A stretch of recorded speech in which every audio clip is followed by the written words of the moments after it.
even those people who look like they're doing good in the world, if they're not taking care of themselves, then doing good has an agenda. And anything we do with an agenda actually isn't loving. Love has no agenda. Love is coming from a full heart where we don't need anything back.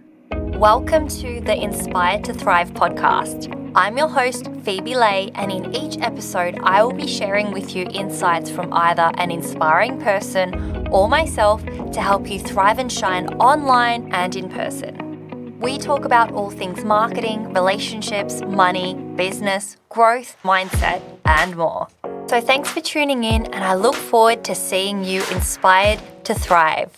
Hello, everybody. Today, I am so honored to welcome Dr. Margaret Paul, a renowned psychologist, relationship expert, and co-creator of the transformative inner bonding process.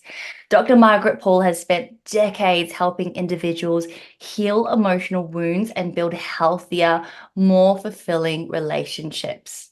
Not only that, she is also the author and co-author of several best-selling books, including Do I Have to Give Up Me to Be Loved by You, which has sold over 1 million copies worldwide and is used in college psychology courses.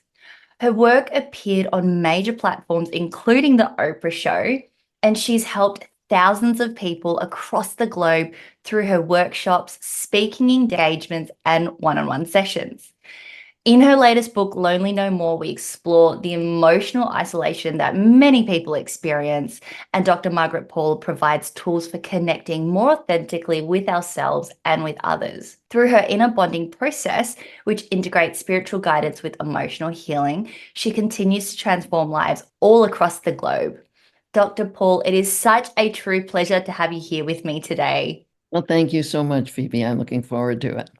Yeah, so I wanted to dive in. I mean, I have so many questions to ask you, and I wanted to really dive into this today because your books are so profound. They have helped so many people, including myself, feel more connected and more whole. And I wanted to know, first of all, what inspired you to write Lonely No More and to create the inner bonding process? Was there a moment that made you realize this was a message that the world needed to hear? Well, I decided when I was 5 years old to be a psychologist because my mother took me to a psychiatrist and he was terrible. And I said to myself, I can do better than him. And so that's the day that I decided to do this work. And I've been doing it for 54 years now. I am not tired of it. I love it. But I worked as a traditional psychotherapist for 17 years, and I was not at all happy. I'd had tons of my own therapy and worked with others all that time. And so I just started to ask for a process or a teacher that would bring in a process that would work really fast and really deep. And that's when I met Dr. Erica Chopich. She's the co-creator of Inner Bonding. And we, of course, had to meet because we each had half the process. And we put it together. And that was about 40 years ago. So the process has been evolving for a long time. And as it's been evolving, I've been evolving, and my understanding of inner bonding has been evolving. And so as I learn new things and understand it on a deeper level, I write more books. And so now there's about 12 books out there because I just keep growing too as a result of the inner bonding process. That's so amazing. I am so glad and grateful I came across your book. And in fact, it was one of your emails. And I think I remember that day I was sitting in the car with my partner at the time and we were driving interstate. And I, for some reason, decided to check this inbox that I never ever check. And it's full of, all these emails that I get. And I remember that very day, your message just struck a chord.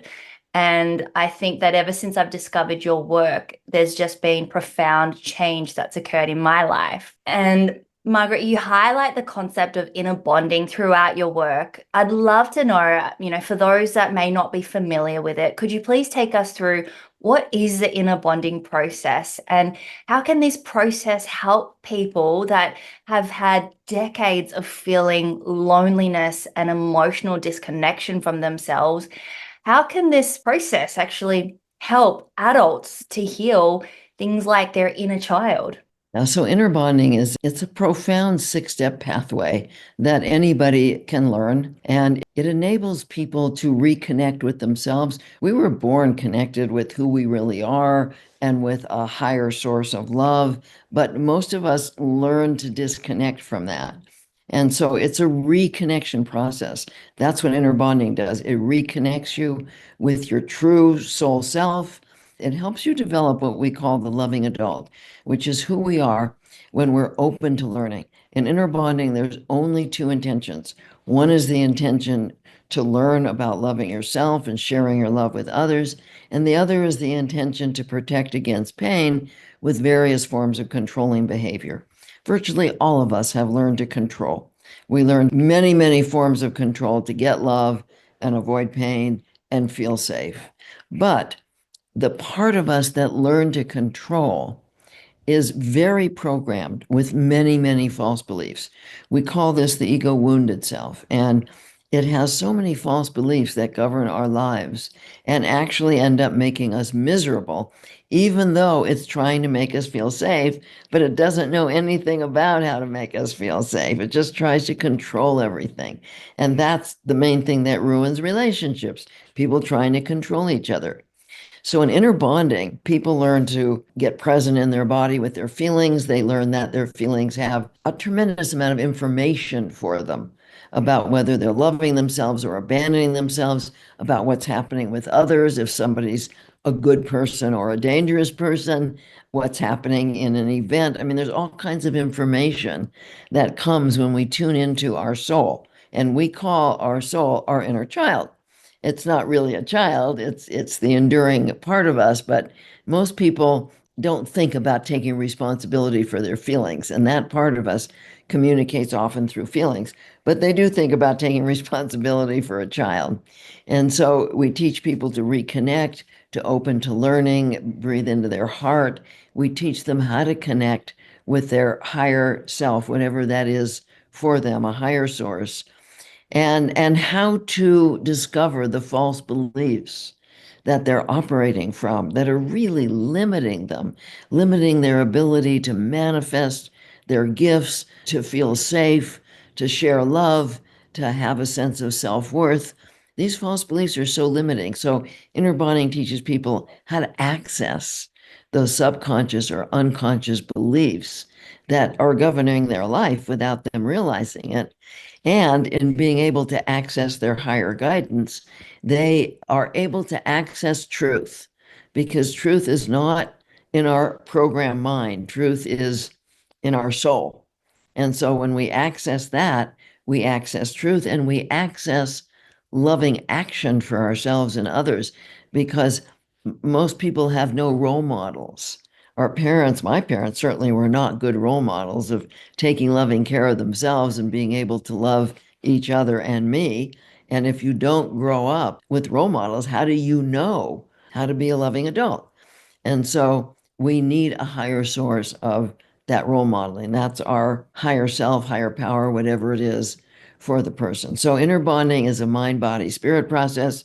It teaches all of this as people learn it and practice it. And that's why it's so life-changing. Wow. You talk a lot about the power of spiritual connection and healing. And, for me, that's a source of unconditional love that nobody else, not even my parents, not even myself, I can give me.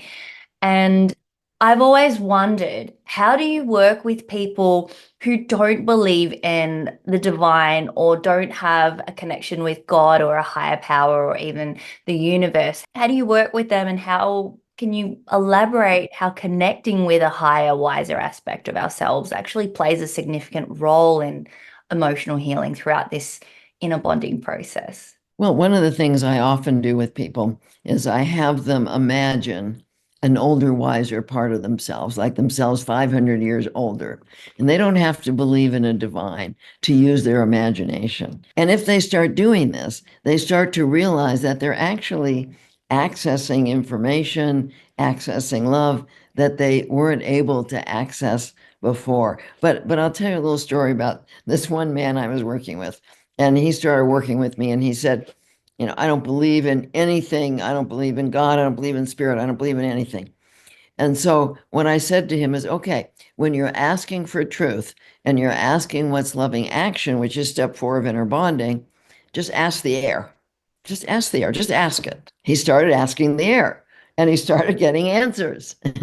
And he said to me, I don't know where these answers are coming from, and I don't want to know, but they're really helpful. And so if people will just start to ask, even if they don't believe in it, what is true? What is loving to me? What would a loving adult do?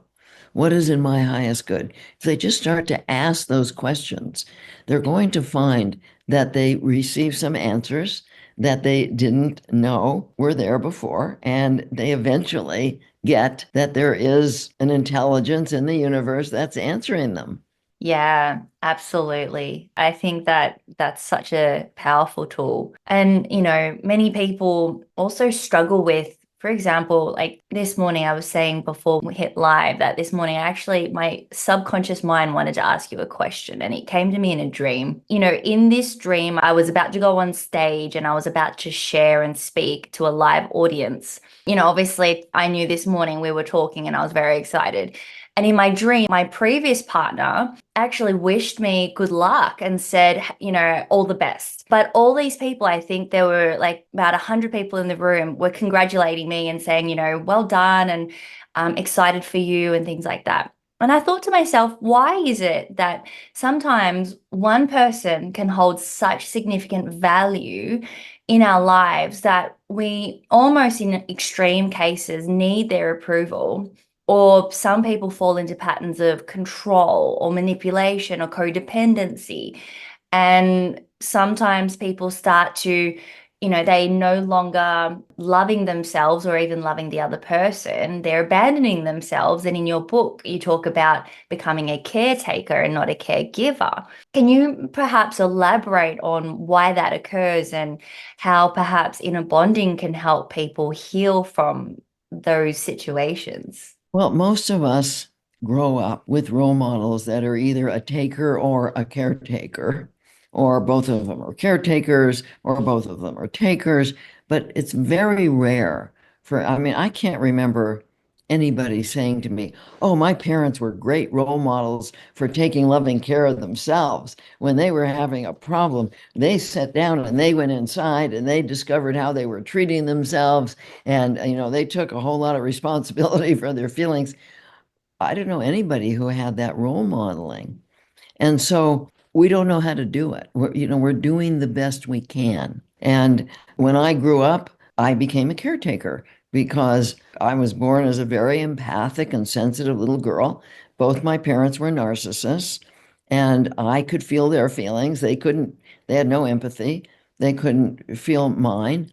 And so it was really natural for me, because I could feel their pain, to try and take care of their feelings. And so, it depends upon how you come in, what kind of soul you have when you come in. But a lot of people who are caretakers are empathic people who feel other people's feelings.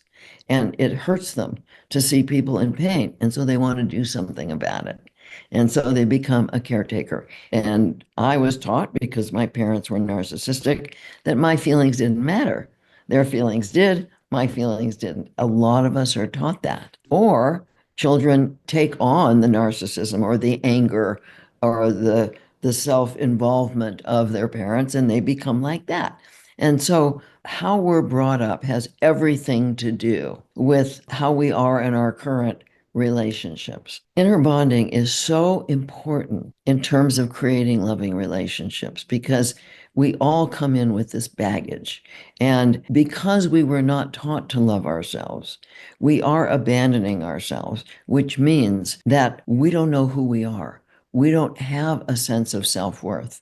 Our self-worth is dependent on other people's approval, and especially people whose authority we value, like a partner or a parent or a boss. And so it's very easy when you were brought up with parents who did not role model loving yourself to become codependent and needy of other people's approval in order to feel like you're okay.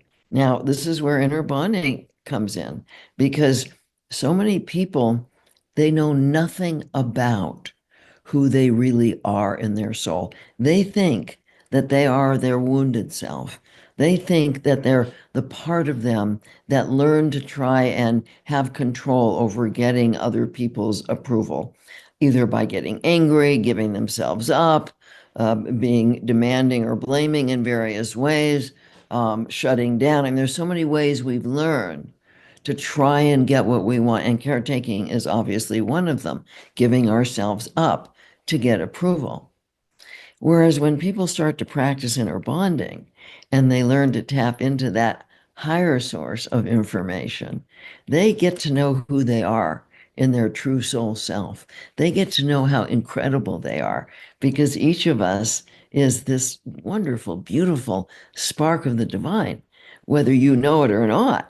And each of us has our own gifts. And so as we learn to tune into our higher guidance, we learn to see the beauty of who we are. We learn to define our own worth. And once we do that, then we're no longer seeking approval from others. We no longer give authority to other people to define whether or not we're okay. I only give authority to my higher guidance. Nobody else has the authority to define whether or not I am good or lovable or worthy or anything like that. My guidance does that. And through my guidance, I bring it down into my soul so that my inner child, my soul, knows that I know who she is, that I know how incredible she is and how incredible everybody's soul is. And that's where the healing is. When we learn to define our own worth, that's a tremendous level of healing. And people can do that through inner bonding. Yeah, amazing. I'd love to know, in your book, you also talk about practices that help us raise our energetic frequency to unblock, our inner wisdom and foster healing. You talk about creativity, you talk about the food that we eat. What are some ways, like, what are some very practical ways that people can raise their energetic frequency today after listening to this episode? Yeah, so first let me say why it's so important to raise our energetic frequency. Our higher guidance, our spiritual guidance exists at a higher frequency than we do. And so they'll lower their frequency and we have to raise ours and we meet. And that's how we can connect and access the information. There's two major ways of raising your frequency. One is being in the intention to learn about loving yourself first and then loving and then sharing love with others. That automatically raises your frequency, whereas the intention to control lowers your frequency. And then the other thing is the frequency of your body. And so if you're eating junk food, if you're eating a lot of sugar and processed food and devitalized food and factory farm foods and all of that, that's very, very hard on the body. Mm. That lowers the frequency of the body and it makes it hard to raise your frequency high enough to access your guidance. And so we teach that people need to love themselves and value themselves enough to feed themselves good food because this body is the temple of my soul. And when you value yourself enough, you want this temple to be healthy and strong. And so you become very motivated to eat well because, like at this point, I just can't even imagine living without my spiritual connection. I mean, it's just, like every once in a while, very, very rarely, like every 5 or 6 years, I'll get sick and that'll lower my frequency and I can't access. It's like, oh my God, that's where most people live. And it's awful Mm. to live without that connection. And so I'm very motivated to eat really well so that I can keep my frequency high and to stay open to learning because this spiritual guidance is always here. It's always here. And this is what creates a sense of safety. My guidance lets me know if there's something I need to avoid, something going on that is not good for me, something I need to pay attention to. That's what creates the safety, not the false beliefs of the wounded self. And so I've learned with a lot of practice to stay open to learning with my guidance and to eat really, really well so that my frequency is high. And that's where the joy is too. Joy and peace and love and compassion. This is what spirit is. And so when you stay open, then you just receive all that, receive the truth and the joy. A lot of people don't have any joy in their life because they don't know how to access that from spirit. So those are the two things. Yes, being in nature raises your frequency. Meditation can, if that's your intention. Creativity raises your frequency. Listening to beautiful music, dancing, chanting, all kinds of things can raise your frequency. But you have to be in the intention to learn, and you have to be eating well, or all those things won't do it for you. Those are the two basic things. And I was really lucky because I was a sickly kid. In my early 20s, I started reading about health, and that was a long time ago. 2 days ago, I just had my 85th birthday. And so I've been eating well since I was 22 years old, all organic. I threw everything out of my kitchen and started eating all organic, all healthy. I read tons and tons of books. I keep up with the literature. And so I've been able to maintain my health, and I'm very thankful for that. I'm thankful that at this age, I still have great health and vitality, and nothing's wrong with my brain. And I plan on continuing to work until I die because I love what I do. Yeah, and you exude joy and vitality, that's for sure, Dr. Margaret. So happy birthday. I'm so Thank flattered to you. have you on the show because my birthday is also coming up as well. And I feel like every time it's our birthdays, it's another year to be wiser and more grateful. And it's a celebration. Yeah, it is. It Yeah. is. I feel grateful. I feel so grateful that I learned how to stay healthy. Dr. Margaret, I want to just go back to, talking about self-abandonment. And, in your book, you clearly define the inner child. And I remember when I read it at the time, it was the most profound thing because I think for a long time, I've thought, and a lot of people must think the same, that the inner child is a child in us. But you talk about how the inner child it's our feelings and our emotions, whereas there's the ego wounded self, and they are different. And you also discuss how the wounded self in all of us can have narcissistic tendencies. It's how we're born and it's how we survive as babies, as infants. But as we grow up, some people understand or evolve and heal, whereas some people stay in their ego wounded self. They can become very manipulative, toxic, narcissistic, and you've experienced that with your parents. I guess the first question is, what's the difference between the two? Have I explained it? And, how can people that are trapped in feeling so isolated that they don't even know how to operate without, their narcissistic supply? And, how can someone like that start to heal? Well, first of all, I mean, if they're an actual narcissist, they're not going to start to heal because they don't think there's anything wrong with them. And so, a narcissist is somebody who is incapable of empathy. But most of us have what I call garden variety narcissism, which is operating from the wounded self, but capable of empathy. And so they can start to heal through practicing the 6 steps of inner bonding, becoming aware of how they abandon themselves. And so there's 4 major ways that people abandon themselves. One is self-judgment. Many of us I grew up with a lot of judgment, and we absorb the wounded selves of our parents and other caregivers. And so, because I got a lot of judgment, my wounded self was very judgmental of me. And self-judgment creates a lot of anxiety or depression or guilt or shame. And so, most people do judge themselves from their wounded self without realizing it.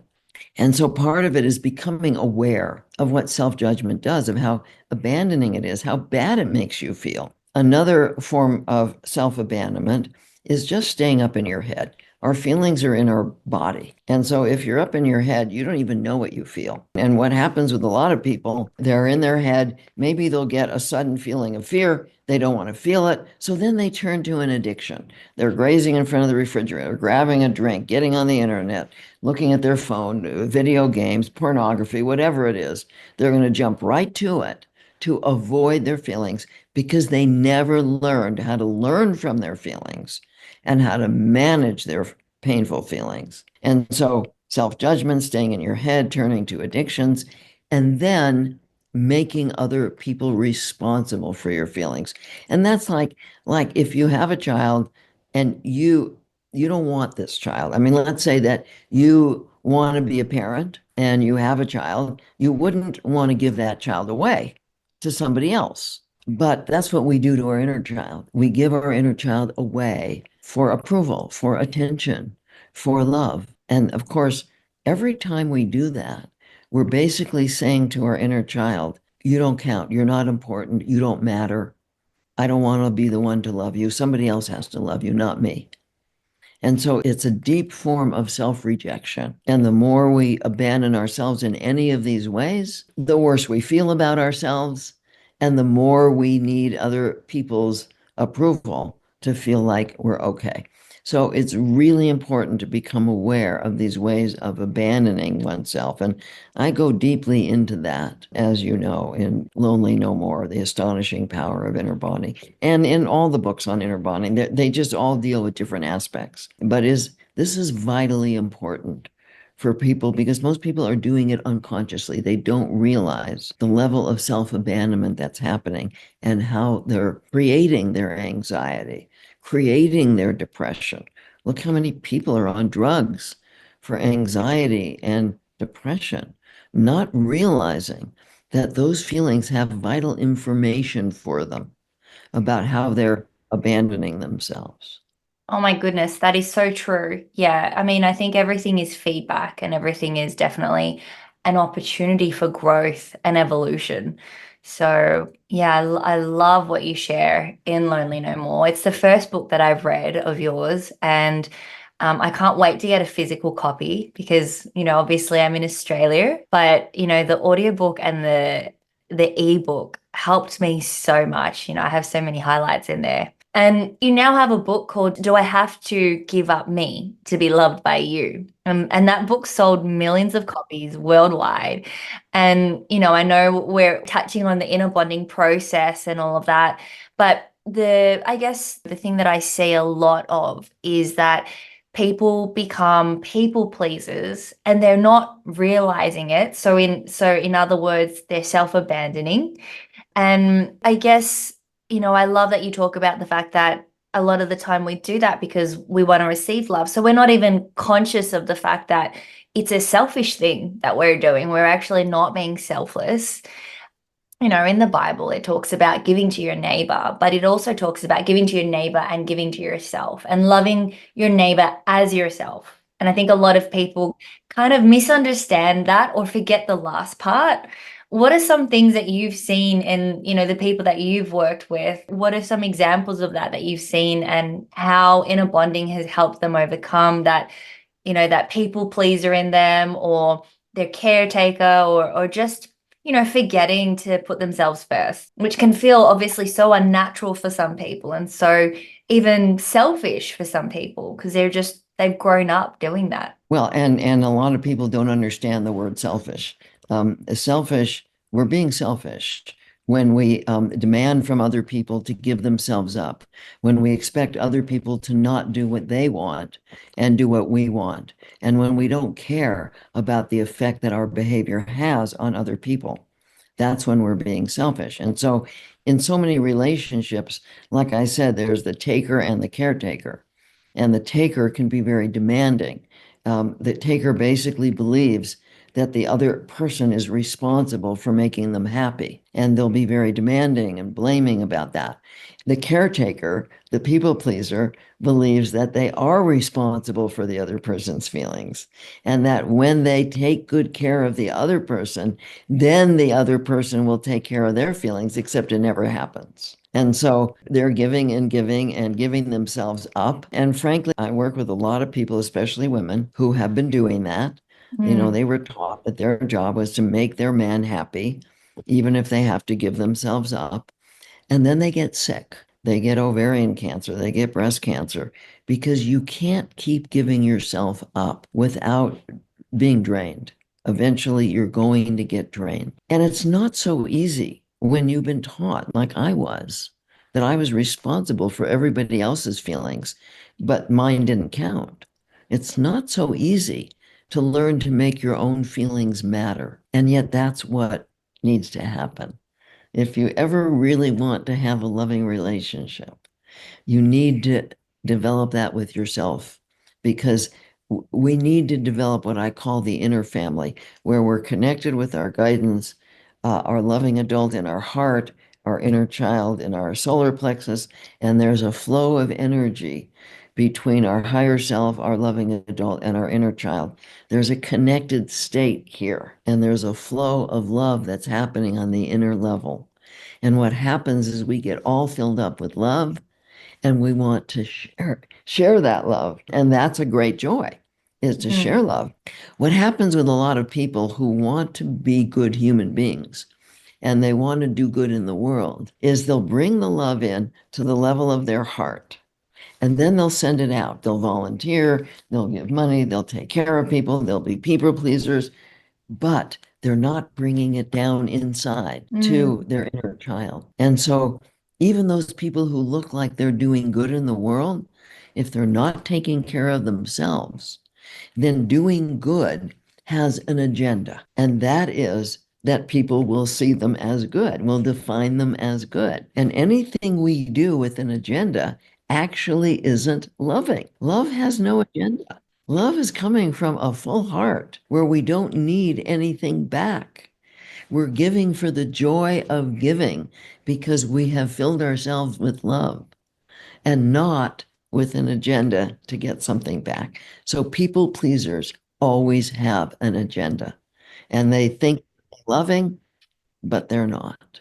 That is so true. I resonate with that deeply. Dr. Margaret, what's one piece of advice from your work, from the Inner Bonding Process or Lonely No More or any of your other books? What's one piece of advice that you hope that will stay with the listeners long after they finish doing your courses or reading your book? There's two things really that I advise people to practice. And one is learning to get present in their body. I call that having your inner baby monitor on, because if you have a baby and you want to be a good parent, you're not going to put the baby to bed and then go out to lunch. You're going to have a baby monitor on so you can hear when the baby cries. Well, that's what we need on our inner level. We need to know what we feel. And so practicing getting in your body. And the other thing is to practice just asking, what's loving to me right now? When I had my first child, I was an only child and I hadn't been around kids. And I didn't know a lot, although I had read a lot. But when my son would cry, I would automatically think, what does he need? And ideas would pop into my mind. And I didn't realize that I was asking my guidance for information about what was loving to him. But I was, without knowing it. Well, we need to learn to do that for ourselves too. What do I need? What's loving to me right now? I ask that all day long about everything, little things, big things. What's loving to me? What would a loving adult do right now? What's in my highest good right now?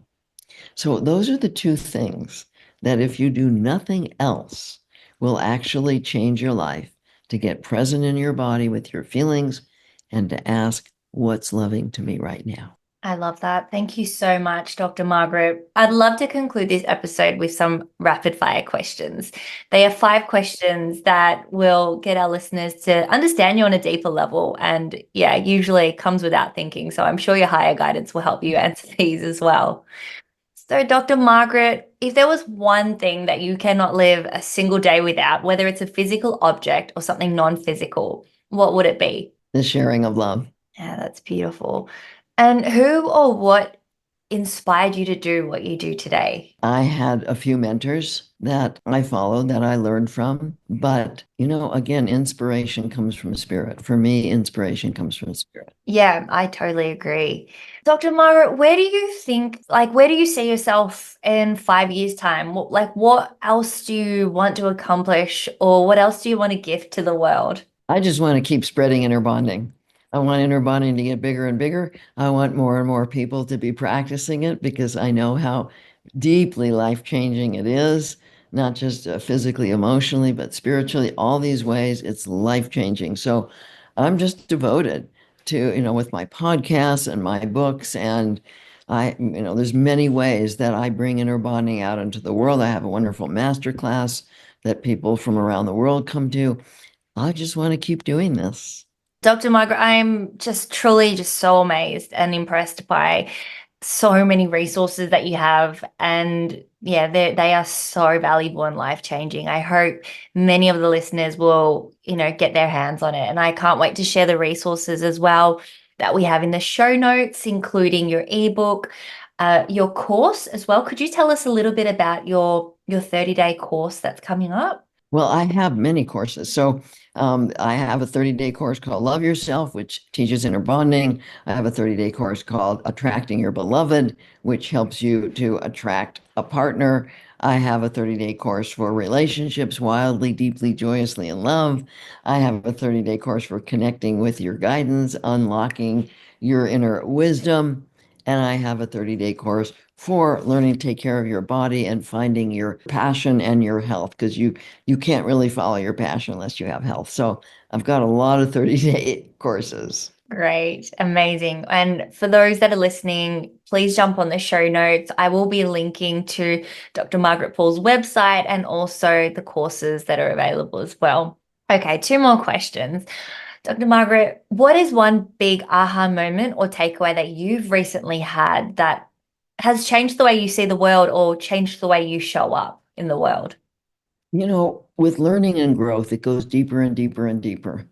And recently, I was aware of a level in which my little girl, my inner child, felt like she wasn't mattering enough to me. Because it's very easy for me to make other people matter and to be there for them. And so for me, this was a very big takeaway to just go to another level of making my feelings, my needs matter. And it's changed a lot because there's a lot more joy when you deeply allow yourself to matter. Wow. Yeah, that's absolutely true. And I think that's something we can all come back to. Dr. Margaret, if there were two books in the world that you could recommend, one which is your own and one that has changed your life that you've read somewhere by somebody else, what are those two books that you would put on the bookshelf in every school and curriculum?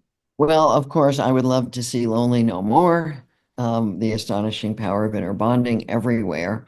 I would see, I'm very, very into health and nutrition. And so a book that I think is really great is called Super Gut by William Davis. It's not an easy book to read, but it really helps you understand what it means to create a healthy body. So that's the one I would recommend. Amazing. I'm going to have to check that one out. Dr. Margaret, thank you so much for jumping on this show and this episode. Thank you so much for the work that you give the world and for the inspiration that you take from your higher guidance and for all the ways that you contribute to changing and improving the lives of others. I'm so grateful that we've had this time with you today. I cannot wait to link your resources into the show notes so that other people can get their hands on Lonely No More and learn about the inner bonding process and be on your mailing list. I can't wait to also check out more of your podcast episodes because I find each and every one of them just so wonderful. And there's always so much to learn. Thank you again for your time. Well, thank you so much, Phoebe. It's been a pleasure getting to know you too. It's been an absolute pleasure having you. And to the listeners, thank you so much for tuning in. We cannot wait to see you rise up to thrive and shine in life and in business. And if you want to learn more, just check out social media and Instagram, Facebook, LinkedIn, YouTube, and make sure to stay tuned for the next episode.